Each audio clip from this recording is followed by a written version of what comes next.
AFCON is here, as is the Asia Cup, but how is that going to affect the Premier League teams and squads over the coming weeks, or during the tournament, of course, as well? And in particular, we're going to start off with Liverpool, who have two big absentees from their starting 11. Mohamed Salah, I don't know if you've heard of him, quite good. Good lad, yeah. And Wataru Endo as well, who, I mean, look at this guy. From nowhere, right? Legend. Yeah. So let's start off with Salah. The last Premier League match that he missed was in 21-22 season, the 2-1 win against Southampton. Always fit. The guy's a robot. Scores goals after goals after goals. Unbelievable player. And for a Liverpool team that is doing fantastically right now, how much of that is down to Mohamed Salah, and therefore how much do they need him in the team? Because he could miss 4 or 5 games if all goes well for Egypt. I mean, if I'm not wrong, I think he's highest on the XG chart, highest on the XA chart. He's got 14 goals, 8 assists. We are watching a robot. He's in a different league of his own. Is he playing well overall too? Probably not as well as he can, but or are we desensitized? I was going to say, I feel like we're very desensitized to players putting the ball in the net. The hardest thing to do in football is put the ball in the net, and he does it regularly. And you look at the last game where people were going, against Newcastle he had a stinker, but he did also provide an assist, a goal, an assist before the assist with an outrageous pass. And if Darwin could shoot, he would have had 2 assists. So you leave that game going, he dropped a 6 out of 10 in performance. He put a 10 out of 10 in front of goal. And that's kind of how Liverpool have got to this point in this season, where a lot of the time they're playing very poorly. It goes to Trent or it goes to Salah. Magic happens and they're back alive in any game. And then they get going. Happening against Fulham in the Cup as well. Obviously, there was no Salah or Trent that day. I think if I'm not wrong, he misses the Bournemouth and the Chelsea game for sure, pretty much. Could miss Arsenal, which is the big one. Yeah, because he loves playing against Arsenal. But he's the biggest miss, I think, out of the whole league, because you can't replace this guy. I think even Jurgen Klopp said, we've got great forwards, but there's no one like Mo. Yeah, because he just guarantees goals, doesn't he, every single time. One thing that I've said about Liverpool all season that I've been really impressed with, and I think is why I said they're going to win the league this week.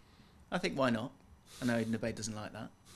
I love that. But the reason I keep saying it is because I think they have really good attacking depth and different players as well. Jota, Nunez, Gakpo, very different players to bring on. Harvey Elliott, very different. Gravenberch, very different. I know Gravenberch, can play wherever. McAllister, who you haven't even seen from an attacking point of view. Szoboszlai, of course, as well.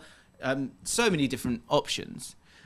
So have they got enough to fill the gaps while Salah's away? Yeah, well, I don't think obviously they'll get to his level, but in terms of like you mentioned, that attacking three, that they've got so much experience in there, and the players that have come in have done really well as well. So I think that's I think the one we're going to come on to as well is Endo in that midfield 3, because I mean, looking at the start of the season, Endo was a bit of a last-minute signing, wasn't he? We were a bit like, we planned it. Yeah, exactly. It's absolutely worked perfectly, and I think that midfield 3 this season, nobody saw that coming. Just the way that they've all linked together and kicked on, really. So let's move on to Endo then.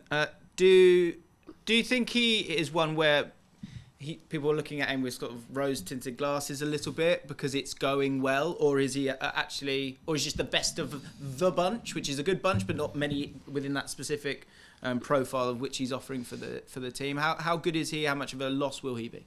It's probably the last thing you said there, in the sense that I think he's playing at his absolute maximum, because I don't think in possession he's got any more to give. But it's really strange because overnight he went from being slow in possession to being rapid in possession. It's a crazy progression. I think he's a huge miss because McAllister suffers. He has to play as a 6, and he's not a 6. We're asking him to play like Mascherano, and he's not built that way. And we're also losing so much of his quality in possession. But then you have Curtis Jones, who's been outstanding. The problem is Liverpool Could you play Curtis Jones or Gravenberch there? No, I don't think. It has to be McAllister. Okay. Mainly because he's the most disciplined midfielder after Endo. And that's the biggest thing with this midfield. We'll just touch on it there. None of those guys have discipline because they don't have to. He's the one that will sit, and he'll sit all game. And we've all played football. You have that one guy, you go, you're going to drop a 7 out of 10. You're going to be bored out of your head, but you're going to drop a 7. We're going to have a great time, though. Yeah. You paid a £5, but we're going to have a great time. He's that guy. And that's Endo, right? And he loves it. And he loves it. So yeah. I mean, you wonder if they might lose a bit of physicality with McAllister being there instead of Endo. I think it's interesting. of all the players and all the sort of technical abilities you've got, especially when you want Trent to sort of come in and get involved a little bit as well, you just sort of need... Endo's almost a bit of a... Yeah, like you say, he does the boring stuff, and he's much better than the rest of these guys at that boring stuff. Bit of a bodyguard there as well. So when you swap that and put McAllister there, that's why I put forward the idea of Gravenberch. Like, you know, he has that size that could he go and do that job. But I think your fear is that he can't be disciplined enough, that he's going to get it and maybe give it away. Is that right?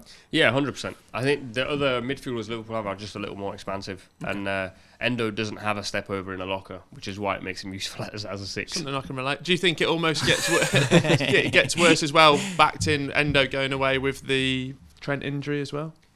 Well, you saw against Fulham, Liverpool have no idea how to play without Trent inside. Happened in the last Premier League game. They were sort of getting the ball and going, Trent, like, do something. And his passing range, I mean, this is not about Trent, but it really is like a saving grace. So, yeah, there's some issues there. Okay. Man United have had a few issues with their new goalkeeper, Onana. He's going to play all the games because he's granted permission to stay and play against Spurs. Then we'll join Cameroon following that. How big of a loss is that? Or is it actually going to make life a little bit easier for Man United? Because he has sort of been incredibly hit and miss for them. Look, let's be honest, we're all sat here, we couldn't keep a straight face. I think the best thing for him to do was go to AFCON as soon as you could, almost just take a break, because you know he is a world-class keeper. He's proven that at Inter Milan, the performances he put in last season, it's all there to see. Manchester United is a poison chalice at the moment. Onana will come good, but just take a break, mate. Enjoy yourself over at AFCON. You'll do a fantastic job for Cameroon, but just go a bit, leave Spurs and just take it off. On the Onana point, how much do you think it affects him tactically because he's good in possession? I mean, it might help him again because I mean, at times they're trying to play out when it's not really there to do that. I think also you take out Amrabat, and that's another player that will be the guy who'll go and get the ball. I actually quite like Amrabat. I think in a more functioning, if that's even a word, functional side, I think he would look better and better if they give him the ball a bit more. But you're not going to do that, and Onana's not going to do that because he's not going to be there either. Spurs, Sung Min and Pape Sarr and Basuma, that's a big loss. 3 huge players for them this season, in particular Son. We've then got Arsenal with Mohamed El Neni. Heartbreaking for Arsenal. I think they're all fans. Good character in the dressing room. Yeah, don't get it wrong. Don't get it twisted. Who else will warm up? I'm sure someone will step into the breach. Aston Villa, Bertrand Traore is the only one for them. 2 appearances. Man City and Newcastle have no players who will be missing in these 2 tournaments. And the toughest one, not a title contender, but Nottingham Forest have got 6 players reporting for international duty. So, out of these guys, Man United, Liverpool and Spurs, which one is going to sort of hurt the most from these 2 tournaments? I'm going to flip it on its head and say we're all doomed, because I think the biggest one that you said there was Manchester City have got nobody going to any of these competitions. And I mean, if you're a fan of, if you've got a dog in the fight for the title race, you should be scared just because of everything we spoke about, everything that's upcoming, and I think that's the biggest one. Okay. Nubaid? Spurs for me, mainly because they've got so many injuries that you can't afford to lose any more players. You lose 2 of your midfielders and your top scorer. I'm going to go Liverpool. I do think they'll find the answers. I think they'll get through this tricky patch. And yeah, although Bournemouth, you see that and you think, oh, maybe that'll be okay. Bournemouth's not a team that you want to be playing right now. But Spurs, regardless of who plays, they just sort of just get on seem with to it. have the vibes. But Son is a huge loss. He has been a bit of a cheat code for them this year, so that might make life difficult. But yeah, I sort of flip-flopping here because I think Liverpool can win the league. I really do.